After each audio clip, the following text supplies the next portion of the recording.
So I guess it's recording. I thought that I would come on and kind of try to show you how I set up my tube feedings for night. I'm not quite ready to go to bed. It's 11:32. My husband just got home from work, so he's eating his supper.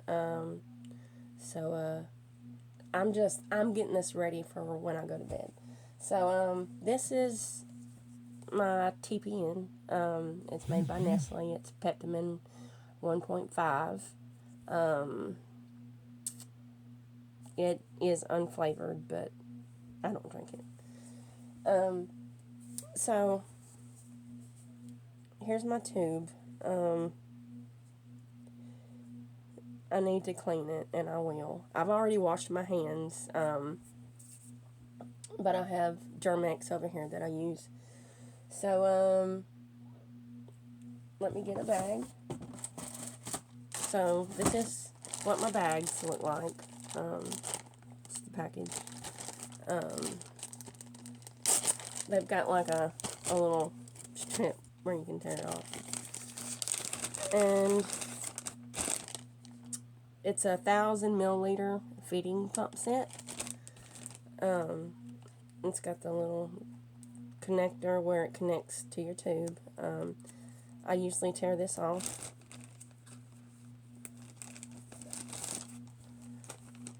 And so let me, before I handle it too much, I want to sanitize.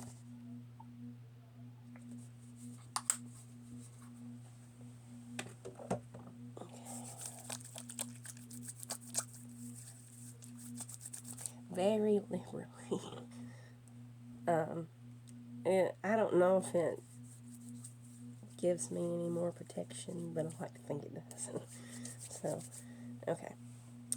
So, everyone comes with this nifty little patient label.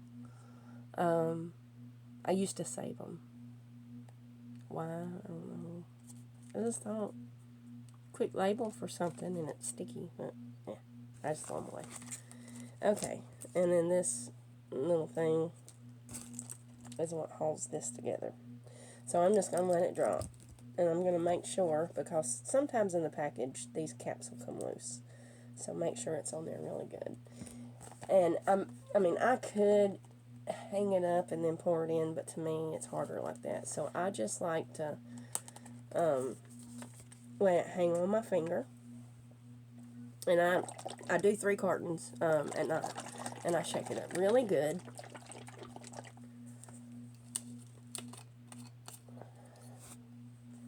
And I'll just pour it into the bag. I'm going to do all 3 like this.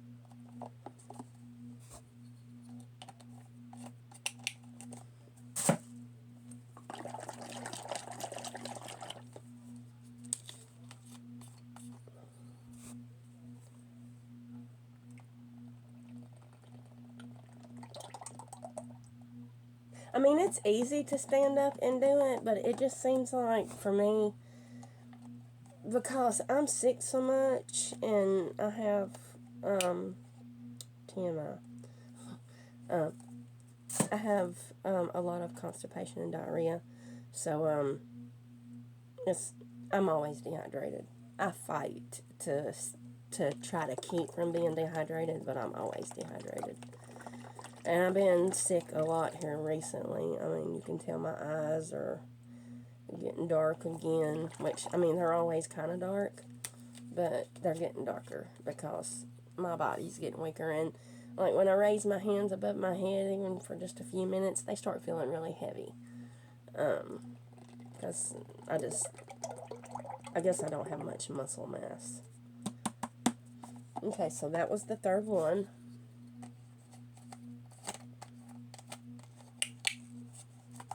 Okay, and then I just take the little cap and just fold it over and press it down in there. Okay. I'm going to try to turn this so you can see. There's my pump, and up there's where I hang it. So I'm going to hang it up there. let it hang down. Turn my pump where you can see a little better. Okay, so we have to prime the line. The line doesn't have anything in it. So what you do, it's got two caps. It's got the clear one and the purple one. So I just take off the white cap and kind of place it back over this so I can get a grip on the purple one, or I can't get them off. The only one I can get off is the clear one if I don't do that. So once you start doing that, I don't know if you can see, but it starts running through the line. Let's see, where's it at? It's right here. See how it's coming up through there? And I take the end and I just hold it over the trash can.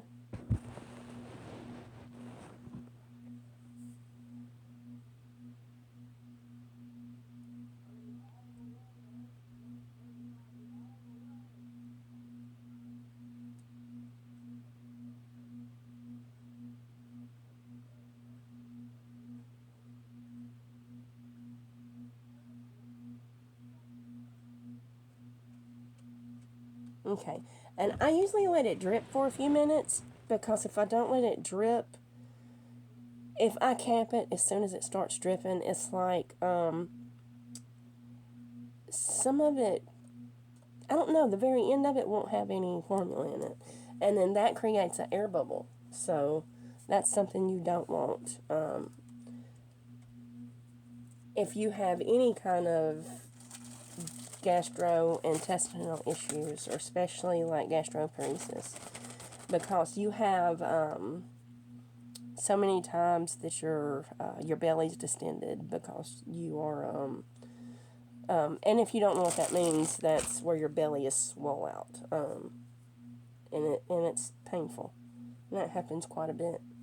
Okay, so we've got it primed, and now we've got to hook it up through here. So you take this little guy and stick him in there. You don't want to like force him, you just want to let him sit down in there and rest. And then this part is really stretchy, and you just pull it around this doohickey and set it down in there, and you got to get it in there. And then I like to take my line and kind of straighten it out, because it'll be curled. And if you straighten it out as much as you can to get as much of that curl out as you can, it gives you a little bit more length. Some people have very long feeding tubes. I've seen somebody that I've actually talked to, their feeding tube is actually pretty long. Mine is not. So I have to get all the length I can out of this. And you got this little doohickey up here. I forgot to cut it off, but once you get the line primed, you can cut this off. It's just like you see nurses do in the hospital. You just push that down, and it's locked. And then before you hook up, and I can go ahead and do it because it's capped off. And plus it's wound through here so it won't drip out.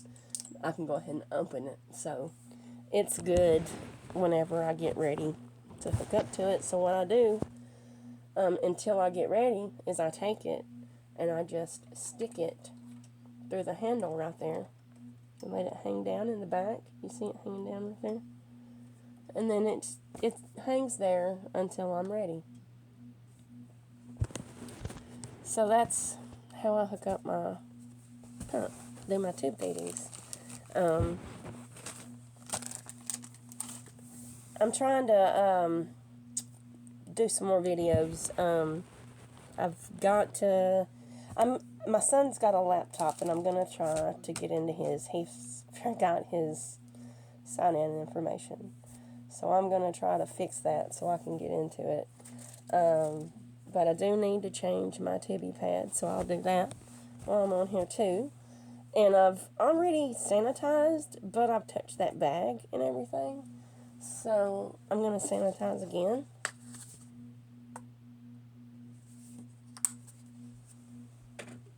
And if I had any gloves, any latex gloves, this is where I would be using them. I would sanitize, put on the latex gloves, and sanitize the latex gloves. Because that's what I like to do. But I don't always have latex gloves.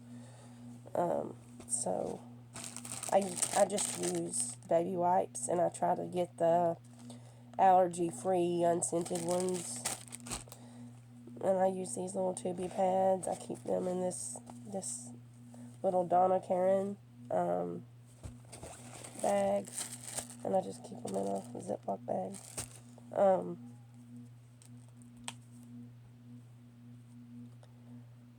It's pretty gross, but I'll show you. There's drainage. Yeah, that's lovely, huh? My fellow tubies understand.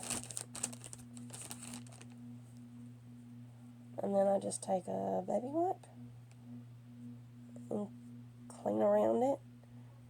And I kind of clean my tube at the same time. I'll try to show you from this side so you can see it better. It's irritated and stuff, which happens with all that drainage. So I put the baby wipe over my index finger, and I get up under the tube right here and go all the way down the tube, and then wipe. That way I'm getting everything, because there can be little bits of stuff and some of that yellow drainage on your tube, and you won't see it, and you want to try to keep it as clean as possible. And you just want to go around and do that. Clean it really good. You want to try to keep it as clean and as dry as possible. And then make sure that's clean. Okay.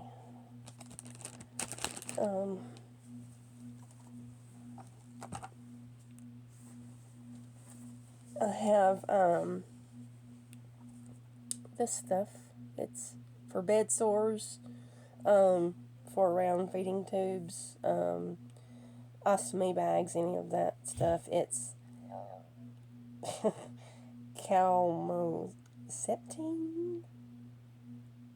I don't think that's the way you say it, but that's what it is. Okay.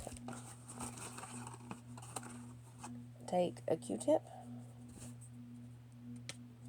They're double-sided, but I just hold one side. And the side I didn't touch, I just run around in there and get plenty of stuff on there. I don't know if, see, it was all around it. Now I just got this one spot that's the worst right there. It's real shiny. You know how when something gets raw, or chafed or whatever, it'll be real shiny, like the skin's peeled off. It's like that.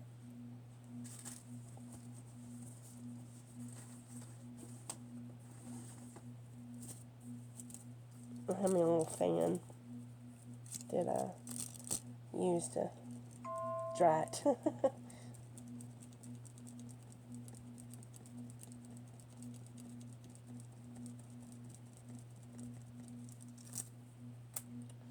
Okay. So then you take your handy dandy tubey pad. It's clean. That's just a stain where I've wore it before.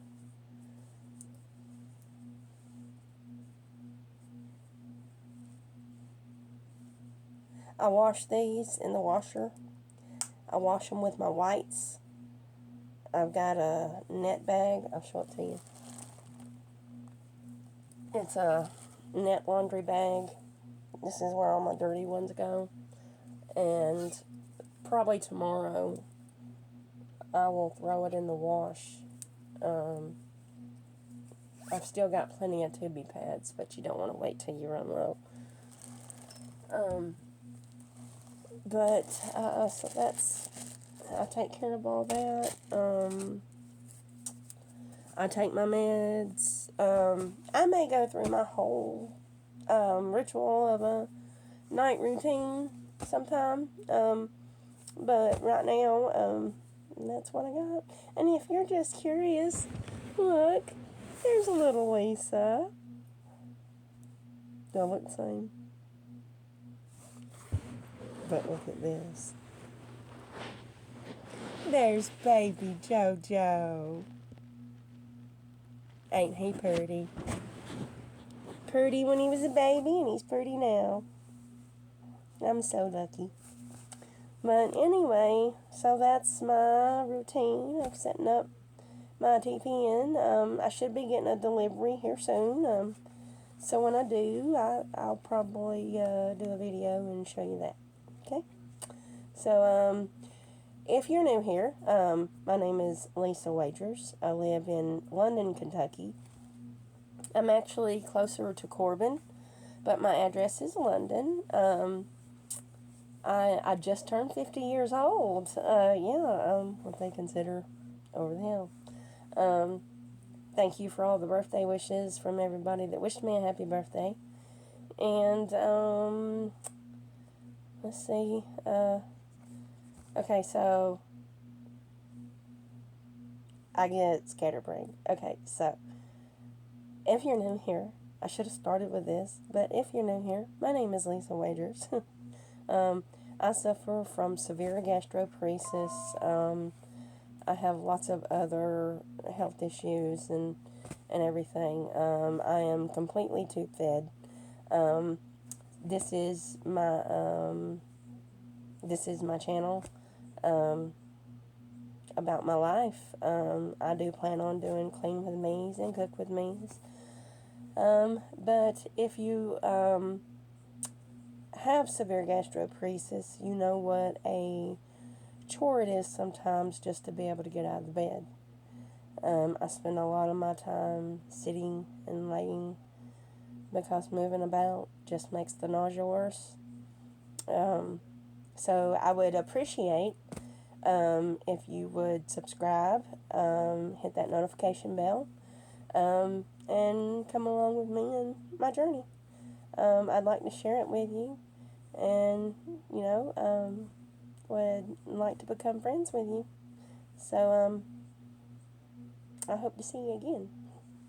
I love you all. Bye.